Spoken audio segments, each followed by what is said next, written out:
Search.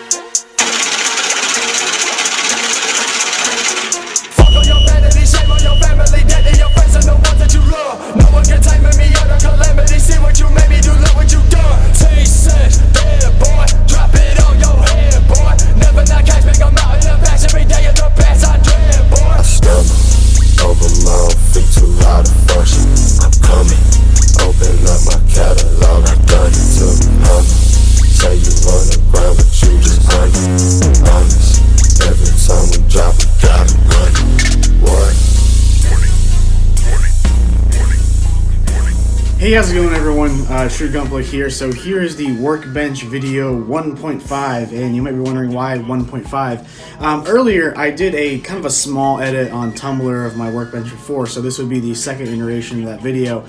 But I'm also moving in March. Myself and some others from the hobby store are getting a large house together.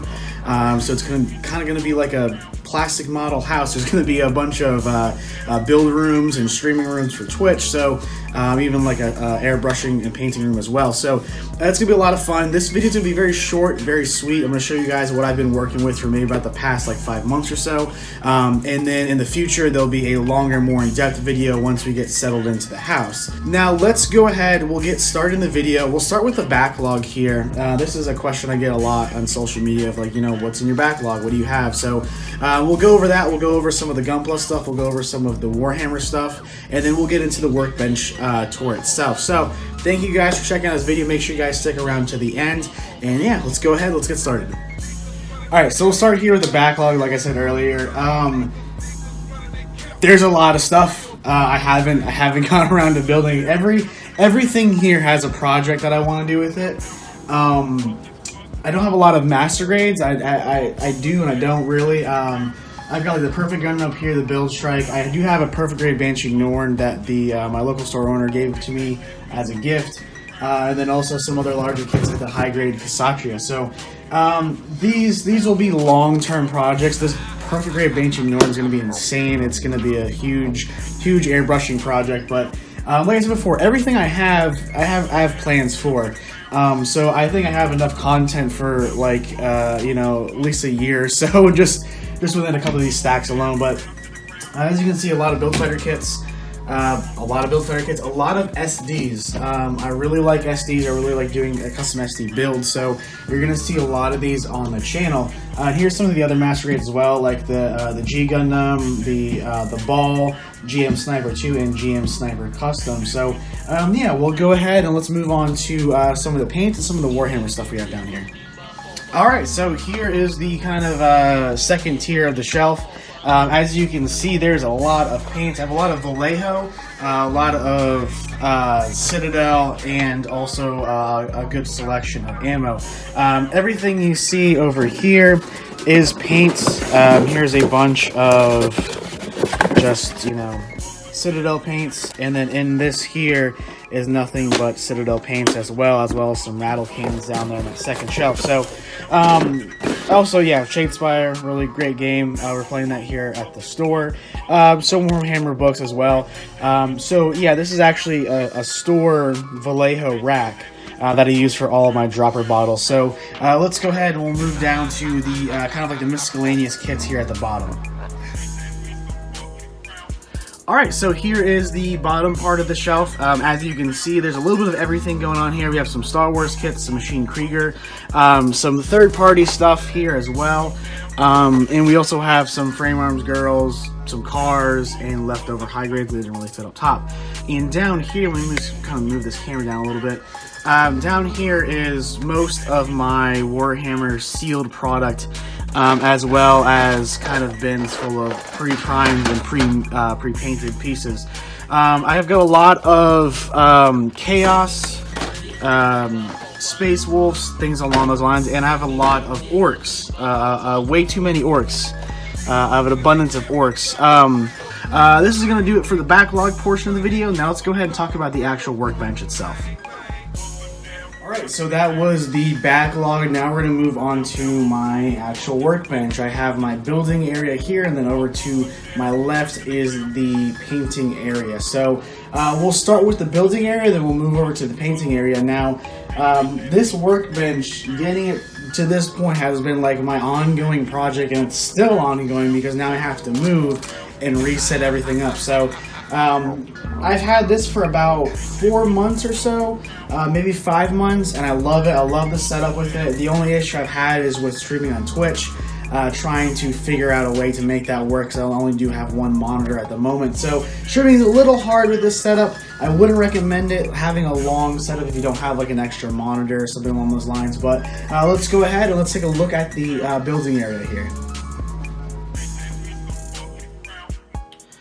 Alright, so here is the building area. As you can see, this is where I do a lot of my building. You'll see on streams as well, this is where I go when we're building, test fitting, doing things along those lines. I do have here a couple of cutting mats. This is everyone's little favorite Twitch one. I do have a little Games Workshop one in there and a smaller one for actually measuring and cutting things as well. I do have one of these. I'm gonna be right off the bat and kind of blown with it. This thing's kind of fucking suck. If you want a proper review about it, let me know. Be more than glad to do one, but I would not recommend it off the bat. So yeah, this is just kind of a general overview of what I have here. We'll go into the individual things like the pegboard and the storage thing in just a second. Now, you do see I do have some of the hobby zone storage shelves. This one's really great for cements, larger bottles, things along those lines, and this is really good. I actually bring this to the store with me to paint on our build days. It's really nice. You can bring a couple paints. It holds a couple brushes and a little water cup, so you're really good to go with that. So let's go ahead and we'll talk about the pegboard here next. Alright, so here is the pegboard. As you can see, there's not a lot on here just because I have taken some stuff down in preparation of moving. But what I have here is what I usually use whenever I'm building, and I have quick access to things like the weathering master sets that I have here. These all can fit in one of the little storage cubes on the wall, and then also stuff like the God Hand sponges as well, which I highly recommend. These are freaking awesome. They're great. And then, stuff like masking tape, nippers, X-Acto knives, things along those lines. It's really good for quick access. You don't want to be going through a drawer and trying to search for everything.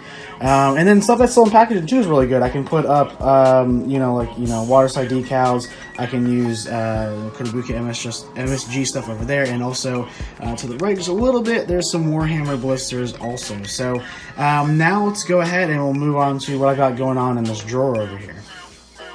Alright, so this is just a really shitty Walmart drawer. You can get these for like a couple bucks.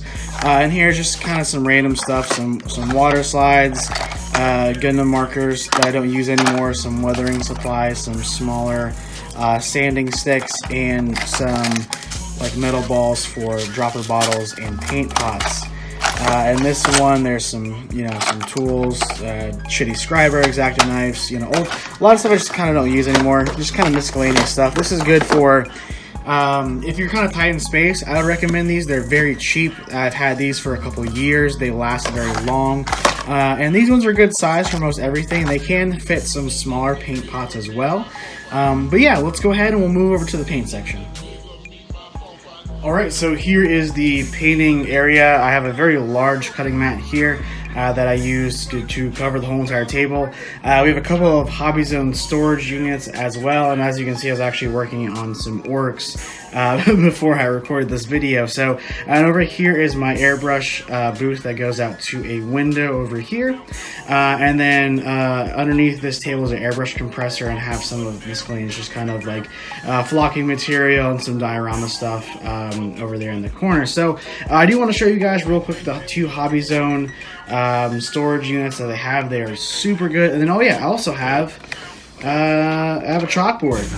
Don't know what I'm gonna do with it, but hey, I've got a chalkboard. So let's go ahead and let's talk about the two Hobby Zone storage units here. Alright, so this is the brush and tool holder here. I love this thing. I can hold just, you know, some random nippers, tweezers. It has spots for drill bits as well. And as you can see, it can hold a lot of brushes. Mainly the brushes that I use are all Citadel. That's just, you know, that's just what I have. That's what was given to me. So I do use a lot of the Citadel ones, and this brush holder does an amazing job at holding everything in place. You can just kind of drop them down and they fit in a peg and they'll stay there, even for some of the smaller brushes as well. Here, you guys can take a look at that. It can hold a lot of brushes. I don't have a whole lot of brushes compared to what I've seen online, but for this, it definitely gets the job done, and I would highly recommend to anyone that's looking for a brush holder. And like I said earlier about the tiered shelvings from Hobby Zone, they're super great. They can, you know, hold random stuff like, you know, diorama materials, primer, thinner, kind of larger bottles that wouldn't fit on a paint holder. And they're really great. I would highly recommend them to anyone. But yeah, we'll go ahead and we'll talk about the spray booth here next. So this is the spray booth I have here. This is the one I did in the $300 unboxing video. So far I haven't had any issues with it. I've had it for almost maybe a year, 2 years now. I'm not too sure.